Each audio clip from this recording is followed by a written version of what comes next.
The massive warship Dominion's Edge drifted through the black void like a sleeping colossus.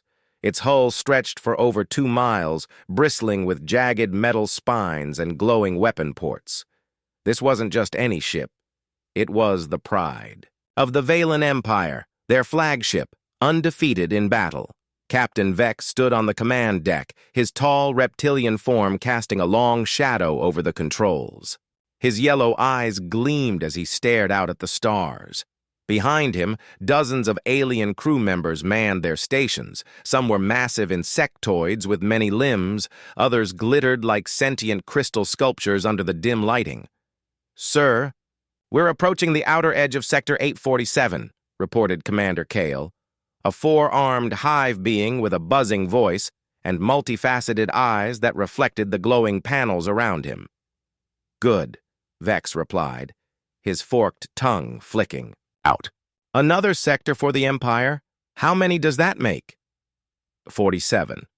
"Confirmed conquests, sir," answered Sub-Commander Nex, her crystalline body emitting soft, melodic chimes as she moved. "No species has ever resisted longer than 3 days," Frey grinned, revealing rows of razor-sharp teeth. That was the kind of record he liked. For over 2 millennia, the Empire had swept through the galaxy like a storm, unstoppable. The Valen were a perfect triad of destruction. The Vane, masters of strategy. The Hive, who moved fleets like a single mind. And the Nexari, whose energy technology could shatter planets. No race had stood against them for long. Some fought, others begged, but all were crushed. "Captain!" called Tech Officer Hex from his station. "Long-range sensors detect something unusual."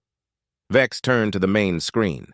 A tiny blip hovered at the edge of sensor range, moving slowly without stealth. "What is it?" he asked, stepping closer. "Unknown vessel," Hex reported, tapping crystalline controls. "Small, roughly 800 feet, basic configuration, possibly an exploration ship." Vex chuckled, a sound like stones grinding. "Another child race, daring to explore. How cute!" The bridge crew joined in his laughter. They'd seen it before. Fledgling civilizations launching their first starships, unaware of the beasts that roamed the void. "Should we destroy it, sir?" asked Commander Kale, antennae twitching as he reached for the weapons interface. "No," Vex said, raising a clawed hand. "Where's the fun in that? Let's show them what power truly looks like." Vex loved this part. Terrify them first. Let them witness the majesty of the Empire, then crush them. It made the victory sweeter and sent a clear message to anyone watching. Do not challenge the Valen Empire. Helm, plot a course to intercept. Communications, hail the vessel. Let's see what these little pets have to say. Dominion's Edge turned gracefully, its colossal engines flaring. Behind it, 11 other warships mirrored the maneuver in perfect formation. Each was a city-sized fortress, and together they were the most feared fleet in the stars. As they approached, the alien ship came into clearer view, small, sleek, painted white and blue. Strange markings decorated its hull, and it had no visible weapons. "Scans show minimal shielding and propulsion," reported Hex. "No heavy armament detected." Vex laughed again. "Their first step beyond their cradle. I almost pity them. Almost." He didn't. He had crushed dozens of such civilizations. Peaceful explorers, fierce warriors, all fell, all served or died. "Captain, we're receiving a transmission from the unknown vessel," announced Communications Officer Rex. "Put it on screen." The main display flickered. The alien ship's bridge appeared. Vex leaned forward. The beings were human-sized, but soft-skinned, with odd patches of hair on their heads. Their eyes were small, rounded, non-threatening. "This is Captain Ross, of the Wanderer, an exploration vessel," said the being calmly. "We come in peace and wish to establish friendly contact." The bridge erupted in laughter again. Commander Kale's body shook with glee. Necks rang like wind chimes in a storm. "Peace," Vex roared. "They come in peace! That's rich!" He stepped forward, claws tapping on the floor. "Listen well, little creature. I am Captain Vex of the Valon Empire. We do not make friends. We conquer. You have one choice: surrender or be destroyed." Captain Ross stared back, unshaken. That gave Vex pause. Usually they panicked by now. "I understand your position," Ross replied calmly, "but I'm afraid we cannot surrender. We have our own responsibilities." Vex's eyes narrowed. Was this creature refusing him? "Perhaps you don't understand," he growled. "Communications. Show them the battle group." The screen split to show the 12 Valon warships surrounding the tiny ship like predators. "This is the 7th battle group of the Valon Imperial Fleet," Vex declared. 847 systems conquered. Millions of ships destroyed. We are the apex predators of this galaxy. "Now, will you surrender?" Ross looked at the overwhelming force around him. For a moment he was silent. Then he spoke. "We request 24 hours to prepare our people. Will you grant us that time?" Vex nearly burst out laughing again. "Very well," he said, amused. 24 hours. Use them wisely, little creature. They will be your last." The transmission ended. The bridge fell quiet. "Sir?" Commander Kale asked, puzzled. "What do you think they'll do in 24 hours? Vex shrugged. "Pray, maybe. Say goodbye to their families, it won't matter. By tomorrow, they'll be ashes or slaves." He sat down, completely confident. What he didn't know was that he had just made the gravest mistake of his long career. 12 hours later, Vex paced across the bridge, his clawed feet clicking. Something gnawed at him, a feeling he couldn't name. "Commander Kale," he barked, "what are the humans doing?" Kale's eyes flicked to his monitors. "The same as before, sir. Checking systems, speaking to family, meeting with officers." "Show me." The main screen showed Captain Ross in a small conference room with his crew. They were calm, talking, reviewing data. "Can we hear them?" "Yes, sir," said Rex. "They're discussing escape routes, but keep concluding there aren't any. They seem resigned." Vex nodded, but the unease remained. He had seen species crumble under pressure, panic, desperation, suicidal charges. But these humans were calm. Too calm. "Tech Officer Hex," Vex called. "Are they sending messages to their homeworld?" "Yes, sir. One just finished. Shall I play it?" "Do it." Ross's voice filled the bridge. "This is Captain Ross, reporting to Colonial Defense Command. We've encountered a hostile empire calling themselves the Valon. 12 warships, superior tech. They've given us 24 hours to surrender. We won't be doing that. Tell Command we are implementing Protocol 7. Wanderer out." The message ended. The bridge was silent. "Protocol 7? Vex muttered. "What does that mean?" Nex chimed thoughtfully. "Likely a ritual protocol. Many primitives have traditions. For dying with dignity." "Maybe," Vex growled, unconvinced. "Rex, any other messages?" "Yes, sir. Personal messages." Strange tone. "Play one." A woman's voice. "Lieutenant Blake. Hi, Mom. We've run into some trouble. Nothing. We can't handle. Might be a while before I can call again. Don't worry. You know how good I am at my job. Love you." Vex frowned. "Nothing they can't handle? That doesn't sound like someone about to die." Another played. Dr. Wells. "Martha, we've met the aliens from the reports. Just as described, powerful but predictable. My research is nearly complete. I think Command will be very interested. Kiss the grandchildren." "Intelligence reports?" Vex hissed. "What intelligence reports? What research?" Kale looked uneasy. "Could be psychological tactics, sir." "Another," Vex ordered. Commander Price this time. "Tom, it's Anna. Can't say much, but everything's going to plan. The targets took the bait. Tell the kids Mommy's hunting trip is almost over. The prey walked into the trap. The bridge filled with confused murmurs. "Silence!" Vex barked. His mind raced. Bait, trap, prey. These weren't the words of doomed explorers. "Rex, replay the Protocol 7 message." They listened again, and this time Vex heard it. The calm confidence. "Not fear. Preparation." "Sir," Hex shouted. "Unusual energy readings from the human ship." "What kind?" "Their power systems are fluctuating, unstable but controlled. I'm detecting construction activity. They're building something." "Building what?" Vex demanded. "I don't know yet, but it's not normal internal maintenance. Something large is forming at the center of their vessel." Vex's claws tightened on the arm of his command chair. His eyes narrowed. Whatever it wasn't part of the plan, and for the first time in centuries, Captain Vex felt something unfamiliar. Doubt. "The work is happening in sections of their ship that our sensors can't penetrate properly, but there's definitely activity going on that they're trying to hide from us."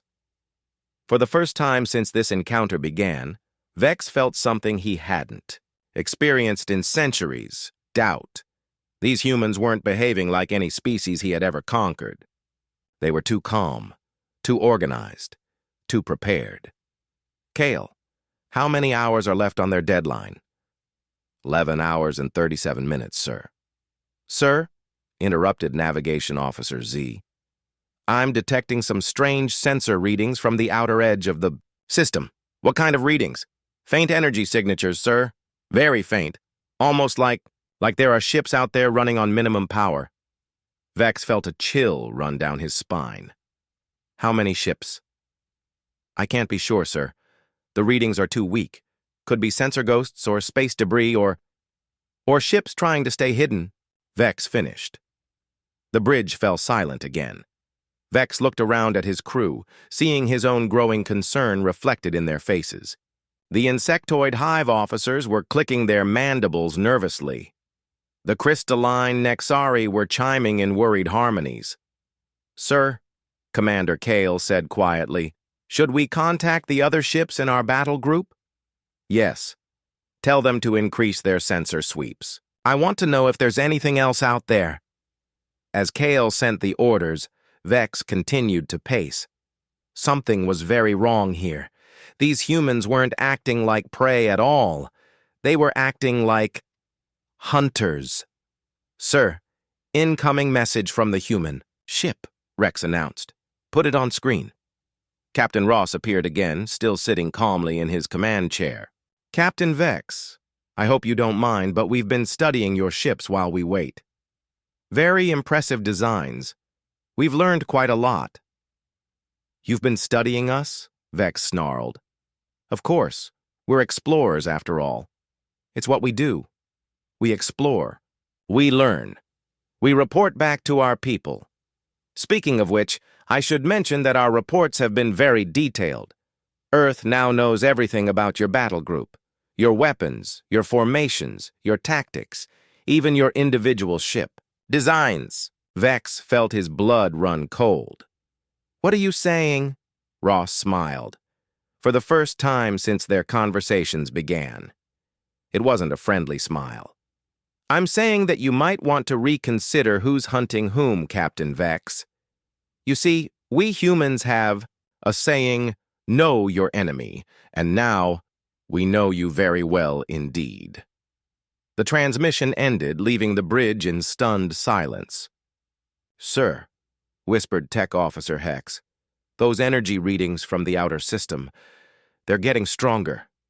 Vex stared at the blank screen where Ross's face had been.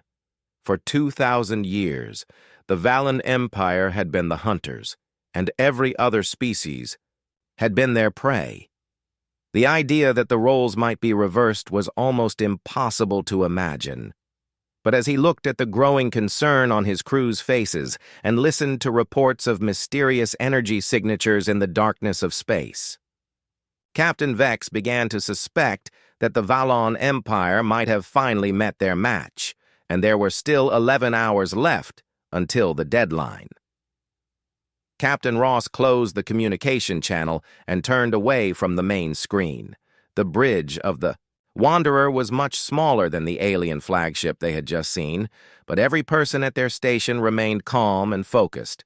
No one was panicking, despite being surrounded by 12 massive warships that could destroy them in seconds. "Well, that went about as expected," Ross said quietly, walking over to his command chair. He was a tall man with graying hair and steady blue eyes. His uniform was simple and practical, nothing fancy or decorated. "They're exactly like the intelligence report said they would be," said Lieutenant Blake, the ship's communications officer. She was a young woman with short brown hair and sharp green eyes. "Sir, should I send the message to command?" "Not yet," Ross replied, settling into his chair. "Let's see what else we can learn first. These Valons seem to like talking about themselves." On the other side of the bridge, Dr. Wells was studying the alien ships through the ship's sensors. He was an older man with white hair and thick glasses, the ship's chief science officer. "Captain, these vessels are impressive, but their technology isn't as advanced as they think it is. Their weapons are powerful but crude. Their shields are strong but wasteful of energy."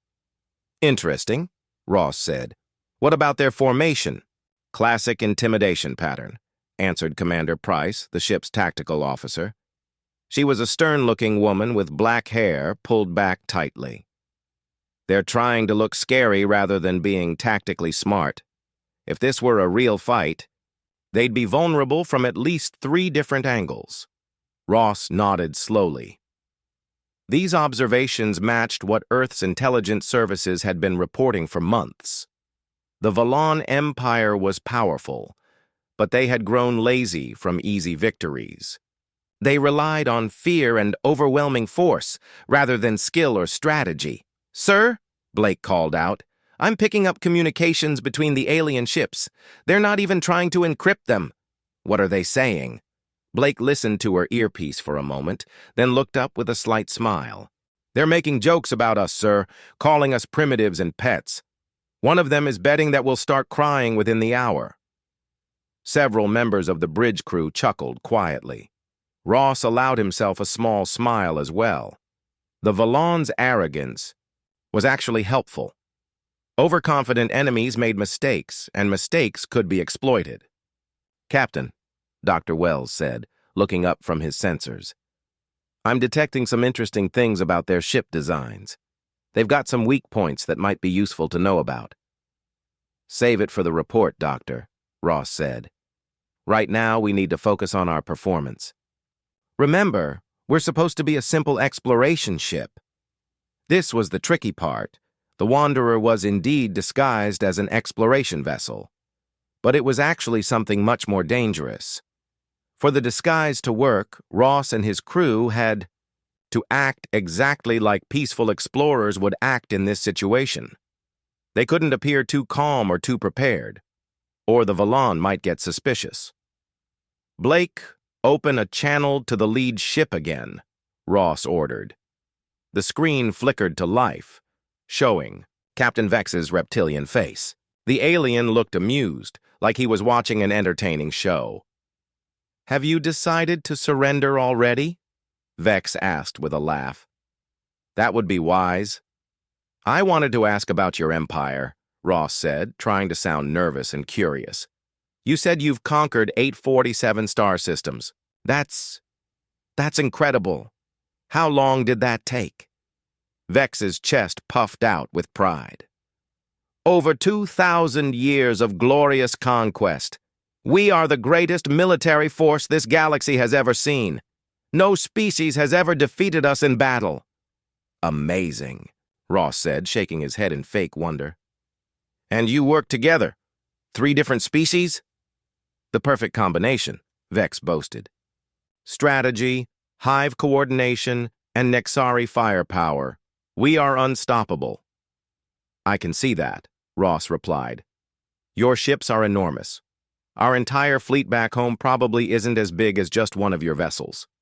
This was technically true, but not in the way Vex thought. Human ships were built for efficiency and effectiveness, not size and intimidation. "Of course they aren't," Vex said with another laugh. "Primitive species always build small, weak ships. That's why they get conquered so easily. Have you conquered many species recently? Ross asked, still playing the part of the curious explorer. Just last month we finished with a species called the Krell, Vex said proudly. They thought their crystal cities made them special. It took us 2 days to turn their cities into dust. Ross kept his expression neutral, but inside he felt a cold anger. The Krell had been one of Earth's potential allies. Intelligence reports said the Valon had killed over 6 billion Krell civilians during their conquest. 2 days, Ross repeated. That's very efficient. We are always efficient, Vex replied. That's why I'm giving you 24 hours. Most species get much less time to accept their fate. We appreciate your generosity, Ross said carefully. After the communication ended, the bridge was quiet for a moment. Finally, Lieutenant Blake spoke up. Sir, that was hard to listen to. The Krell were good people. I know, Ross said quietly. That's why we're here. Commander Price looked up from her tactical station. Captain, should we begin preparations? Not yet, Ross replied. We need to let them watch us for a while first. They expect us to either panic or try to run. We need to give them what they expect to see. For the next several hours, the Wanderer played its part perfectly. The crew sent messages to their families on Earth, explaining the situation in worried voices. They ran diagnostics on their systems as if looking for some way to escape. They held meetings where they discussed their impossible situation in hushed, frightened tones. All of this was being monitored by the Valon ships, exactly as Ross intended. The aliens were seeing exactly what they expected to see. A helpless exploration crew facing their doom. But not everything the humans did was for show. While some crew members were playing their parts, others were working in sections of the ship that the Valon sensors couldn't detect. They were making real preparations, but not the kind the aliens would expect. Dr. Wells was in his lab, making final adjustments to several devices that definitely didn't belong on an exploration ship. Commander Price was in the armory, checking. Weapons that were hidden behind false walls. Engineering teams were working on systems that the Valon had no idea existed. Sir, Blake called out after several hours had passed, the aliens are getting restless. They keep asking each other when. What are your orders? Vex could barely hear him. His mind was unraveling. Everything he believed about his empire's strength, its invincibility, had been torn apart in less than an hour. This wasn't war. It was a reckoning. Admiral Ross's voice returned, calm and surgical. You should have asked why your empire never encountered humans before, Captain. It wasn't luck. We chose to stay hidden. We watched. We learned. And when the time came, we struck. Not with brute force, but with purpose. On the main screen, another Valon warship, the Fury's Roar, was ripped apart by a coordinated salvo of human torpedoes, its reactor imploding, in a silent blue flash. Crew screamed around Vex as Dominion's edge shuddered, bulkheads groaning under pressure. We never sought this war, Ross said, his eyes like ice. But you brought it to our doorstep, and now you'll learn what happens when humanity fights back. Vex slumped back in his chair. There was no escape, no reinforcements, just cold realization. They had never been the hunters. They had always been the hunted. And now the trap had sprung. Tools.